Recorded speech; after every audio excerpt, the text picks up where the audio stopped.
Halo semuanya, dalam video ini kita akan melihat bagaimana menggunakan bagian simulasi filter ND yang disediakan oleh Intuitive.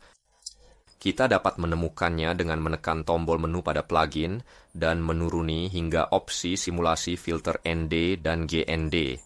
Menekannya akan membawa kita ke halaman khusus yang dirancang untuk mensimulasikan filter densitas netral. Saat ini, sebelum kita mulai mempelajari cara menggunakannya, mari kita pahami alasan mengapa kita perlu mensimulasikan dan tidak langsung melakukannya di lapangan.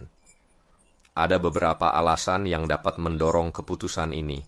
Yang pertama, mungkin kita berada di lokasi tertentu selama perjalanan atau sesi fotografi kita, dan kita tidak memiliki filter ND untuk memanfaatkan penciptaan exposure panjang tersebut. Atau mungkin kita memiliki lensa ultra wide angle seperti 14 mm, 8 mm, atau 10 mm yang seringkali, tergantung modelnya, tidak dilengkapi dengan ulir untuk memasang filter melingkar. Dalam situasi tersebut, diperlukan holder khusus untuk memasang filter berbentuk lembaran. Karena tidak ada holder universal yang benar-benar ada, banyak yang dibuat dalam berbagai jenis dan seringkali khusus untuk lensa tertentu.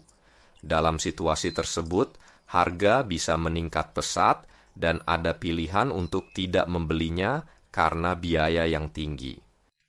Sekarang, apa yang kita perlukan untuk mensimulasikan exposure panjang ini?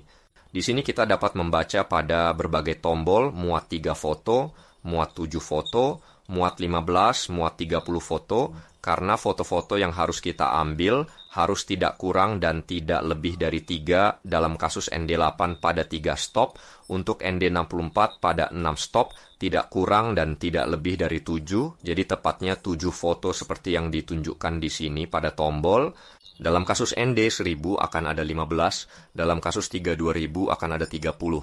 Foto-foto ini yang akan kita bawa pulang, yang kita realisasikan di lapangan, akan hampir identik untuk setiap jenis simulasi. Jadi tidak akan ada foto yang berbeda berdasarkan filter yang ingin saya simulasikan. Dalam situasi ND32000 yang memiliki 15 stop, kita akan menghasilkan sebanyak 30 foto.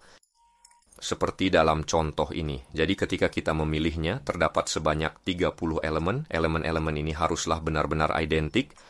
Apa yang dimaksud dengan identik? Artinya, parameter-parameter pemotretan data XEF haruslah serupa.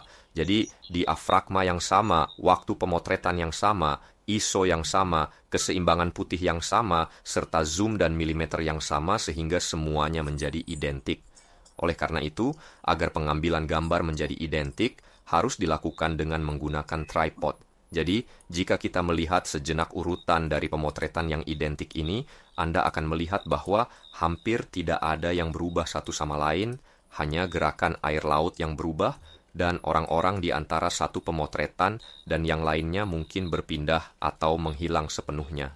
Sebaiknya lakukanlah dengan cukup cepat, agar pencahayaan tidak sepenuhnya berubah antara pengambilan gambar yang pertama dan yang terakhir, karena ini melibatkan sekitar 30 kali pengambilan gambar, tergantung pada filter yang akan kita simulasikan.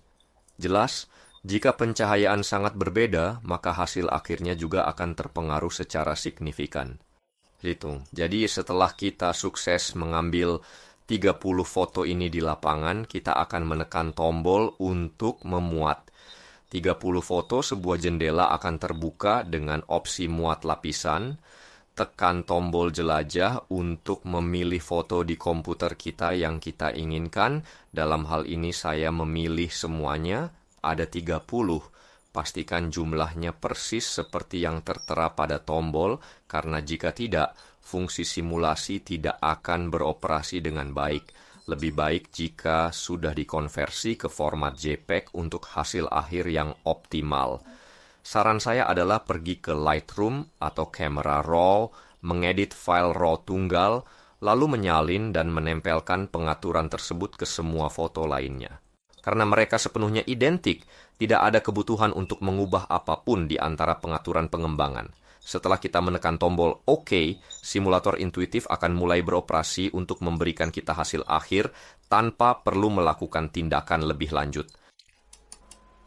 Inilah hasil akhir yang telah kita capai.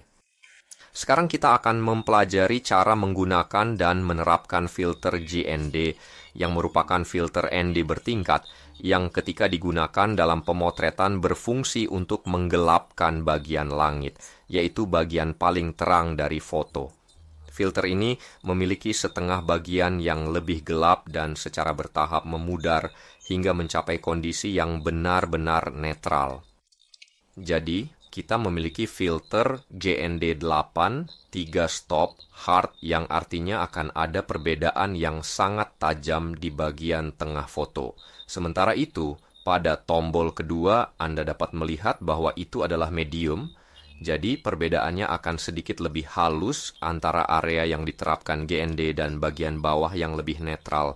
Lalu reverse, apa artinya? GND 16 soft 4 stop berarti akan menggelapkan hingga 4 stop, tetapi reverse umumnya digunakan saat kita berada tepat pada waktu matahari terbit dan terbenam ketika matahari berada tepat di garis horizon dalam fotografi kita.